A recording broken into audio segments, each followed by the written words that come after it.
Olá, meus alunos do primeiro ano de ensino médio. Hoje, a nossa aula de filosofia é a continuação desse período histórico que a gente está vendo da filosofia, que é essa período de Idade Média. A gente está se caminhando já para a metade da Idade Média, para o fim da Idade Média. A gente também vai começar a ver nas próximas aulas os filósofos no período moderno e depois contemporâneo, tá? Então, na aula passada, a gente viu como essa filosofia agora vai estar muito ligada à questão da religião, à questão da fé, certo? E com isso vai desenvolver algumas escolas de pensamento nessa área. A gente vê a questão de Santo Agostinho, que vai pegar Platão, vai pegar esses ensinamentos e trazer para a questão cristã, a questão religiosa, a questão da vida de Deus, do caminho na fé, certo? Ele resgata esse pensamento de Platão para as suas obras e seu pensamento, desde da vida da pessoa vivendo na fé. E hoje a gente vai ver a questão da filosofia escolástica,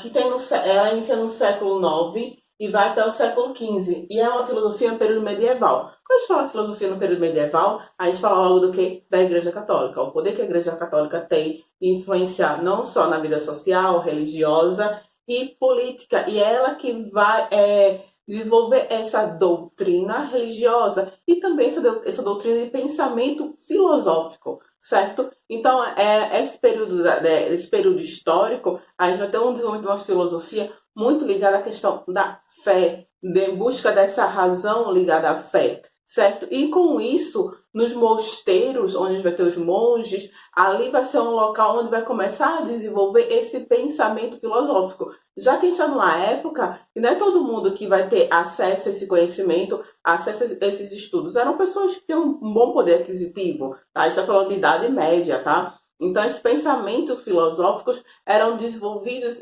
nessas regiões de mosteiros. E com o Papa Gregório VII, ele vai desenvolver essa questão dessa educação no mosteiro, essas escolas, eles vão buscar linhas de pensamento, incrível que pareça, usando a lógica, usando a aritmética, a geometria, a física, o raciocínio, certo? A oratória, aliando a isso e tendo como embasamento a questão da teologia e a questão da filosofia. Então, nesse momento, quando a gente tem a teologia e a filosofia como um estudo, como uma escola desenvolvida nesse momento desses mosteiros, a gente tem como base para desenvolver esse conhecimento outras áreas, como a matemática, a geometria, a questão da física, a questão da oratória, da retórica, para esse desenvolvimento do pensamento. E daí a gente tem alguns desses filósofos que vão se destacar nesse momento,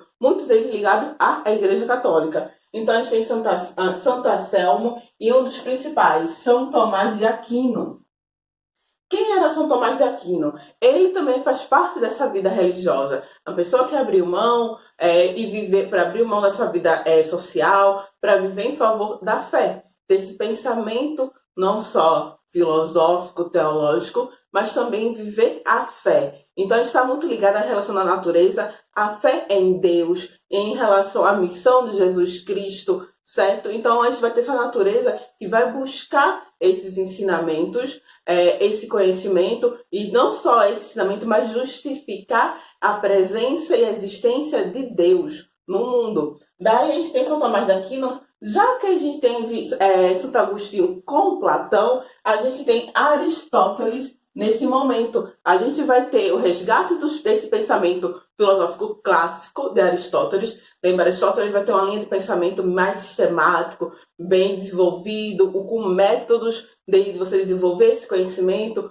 o saber, diferente de Platão. Mas esse conhecimento clássico dele, ele vai ser resgatado por São Tomás de Aquino e meio como fosse converter esse pensamento de Aristóteles para a religião católica, para a religião. Então, para a natureza religiosa, para justificar a presença de Deus, a questão da fé, a missão de Jesus Cristo. Daí, nas suas obras, na primeira das suas obras tem a Suma contra os Gentios.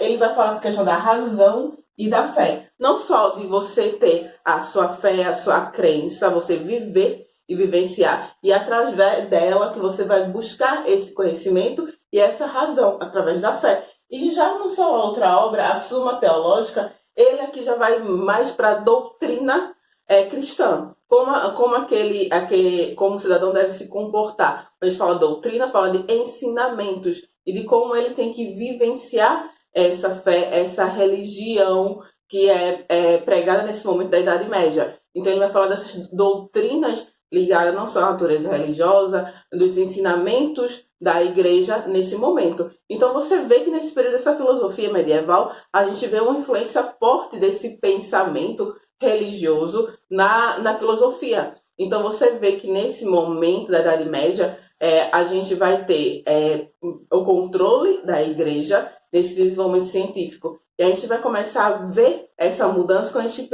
for para o período de transição da Idade Moderna, ok? Eu vou concluindo por aqui. Qualquer dúvida em relação ao conteúdo, em relação à atividade, vocês podem fazer mandando mensagem para mim no WhatsApp. Então, faça as atividades. Lembrando que essas atividades são pontos para você fechar a nota de unidade. Não é só a prova, as atividades também são importantes e a frequência que é feita das atividades que a gente vai juntando e vai somando esses pontos, tá? Eu vou ficando por aqui, então, qualquer dúvida, como já sabem, é só me enviar mensagem no WhatsApp para ter essas dúvidas.